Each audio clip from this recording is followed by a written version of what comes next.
Chris Lynch with ePark Canterbury. Park at 264 Russell Road and go in the draw to win a trip to Samoa. eParkcanterbury.co.nz. Well, the Christchurch Call has been ditched, sort of. Prime Minister Christopher Luxon is with me to discuss the details. Good evening to you. G'day, Chris. How are you? Very well, thank you. So why did you decide to rule out more taxpayer funds for the Christchurch Call? Well, look, I think it's only natural that it actually evolves and transitions to a different state, and that is actually a foundation. It's now a global body, and essentially it should be able to attract funding from other global players rather than the New Zealand taxpayer. So taxpayer funding will cease after June 30th, but obviously the foundation structure will take effect July 1, and that will enable the foundation to secure funding from lots of different sources. The reality is now it's a global body.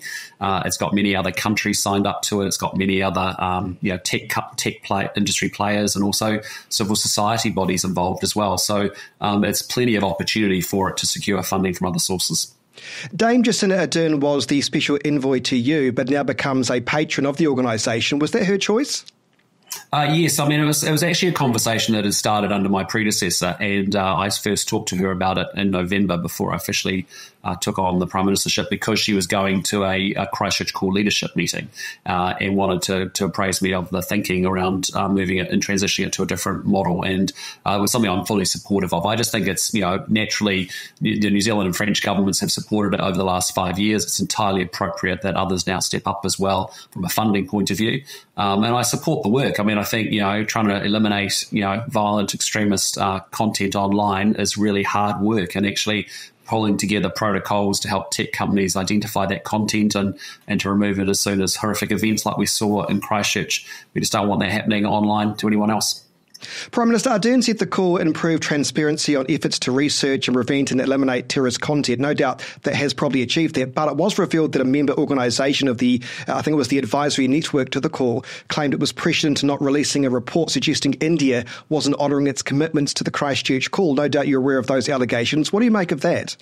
Yeah, look, I mean, I'm aware of those allegations. Obviously, there was some disagreement that happened there. I'm not aware of the detail of what happened. You'd have to direct those to the Christchurch Call Foundation now. But the reality is, it's been a body that's coordinated, several governments, many governments, tech players, as well as I said, civil society organisations, and to actually try and eliminate violent extremist online content. I think it's a really good mission to have and a good goal to have. And again, for us, touched by Christchurch, and our thought, we think about and acknowledge that Muslim community in Christchurch that had to deal with March the 15th. And so, I think it's a worthy aim, a worthy goal. I think it's entirely appropriate 5 years down the road that it's now moves and transitions to a different entity structure, a global foundation where it can access funding from other places, and we'll continue to support it, but there won't be any taxpayer funding going to it. When you say the government will continue to support it, in what capacity?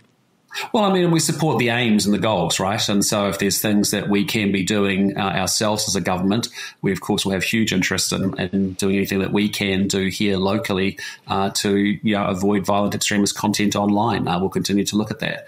That is an ongoing piece of work, that we will never arrive there. It'll never be perfect, but we've got to keep making efforts in that space. So, but again, from a taxpayer funding point of view, that will cease June 30th. Okay, who do you think could fund this foundation now? Well, I think there's lots of players potentially around the world, of individuals and philanthropies that actually, care about this work and the mission of this work as well. There'll be obviously other governments, but obviously many of the big tech players potentially as well. So I don't think that will be a challenge. I mean, I'm sure, there'll be a bit of work involved with that, but I'm sure there'll be many others that will be able to step forward now because of the independent foundational structure that it now has, and enables that funding to come from other places. Why is this foundation going to be set up in Wellington, Prime Minister? It's called the Christchurch Call, or it's presumably going to be called the Christchurch Foundation. Hello? Yeah, look, I mean, that's obviously a question for them, but I think having it here in New Zealand isn't a bad thing in terms of being able to have it anchored in the country where the event had the most impact. Obviously, the question from you is, should it be Wellington or Christchurch? That's obviously something you need to direct to them. Okay. Would you like to see it in Christchurch? Oh, look, again, it's a question for them as the Christchurch Call Foundation to work out where best to establish it. Again, I acknowledge the Muslim community in Christchurch who actually, this work started from that horrific event, 5 years ago. But as I said, entirely appropriate. It now moves on and transitions to a different structure. Prime Minister Christopher Luxon, thanks so much for your time tonight. Pleasure, Chris. Good to be with you.